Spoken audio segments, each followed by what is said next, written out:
Also, if y'all remember when I said I was coming out with classes, I asked which one would y'all like free, and the majority was learning how to stack. So that's what this video is all about.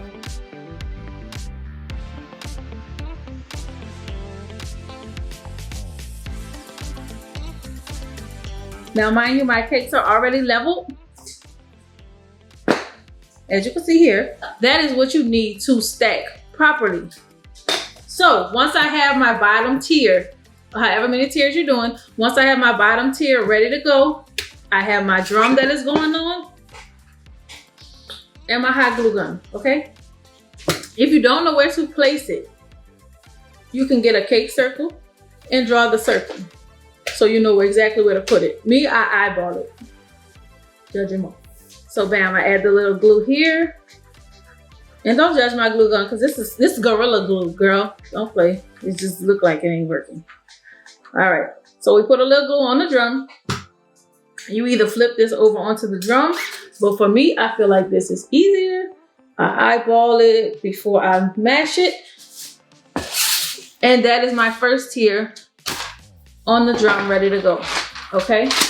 Before I move on, yeah, I check it again. I'm gonna check it about 4 or 5 times. That's what you need if you want it level. And I check it both ways.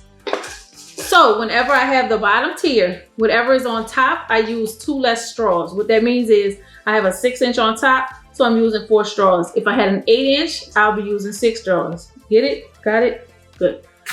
You take your size drum as before, not drum, your size cardboard of your top tier or the next tier.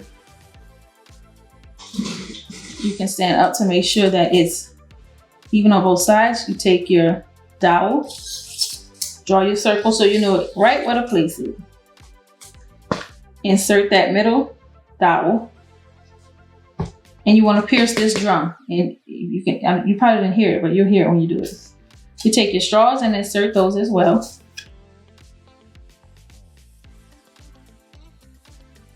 You can also use wooden dowels in replacement of the straws, either, whatever you're good for. These are sold at your local cake store as well as Amazon. They're an easier alternative and they work just fine. What the straws do is basically give the next tier a platform to sit on. So I kind of mark it with the icing, pull it up, and push it down. I see some people mark them before they put them in there. You can also add them before you put your final coat, whatever works best for you. But you go all the way around to all of your straws and trim them to size. You don't want to trim them too short because the purpose is to support the next tier. Okay, so bam, that's done. So when you're stacking your cake, if you have the cardboard that has the hole in the middle, you good, you can slide it right on this. You can take an X-Acto knife and cut a hole in it, or you can wait to insert the stick until after you've stacked it. So I'm going to show you the way that I do because I prefer the ones with the hole. So you basically take it, first you find your front, right? My front is over here since it's facing me. And then I find my front on here, meaning your favorite side of the cake. And you just come down on that stick just like that. Remember, there's already a circle that we've traced, and you're basically just sliding it onto there. You can come in with your palette knife and fix the edges, like these areas, or add buttercream so that there's not a gap. If your design doesn't include you, it doesn't include something that's gonna cover it, you wanna just cover it with a little palette knife.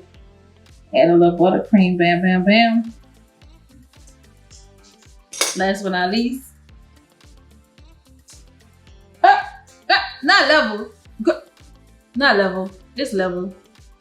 So it's really easy. So once you start with a structured cake, making it level is not the hard task.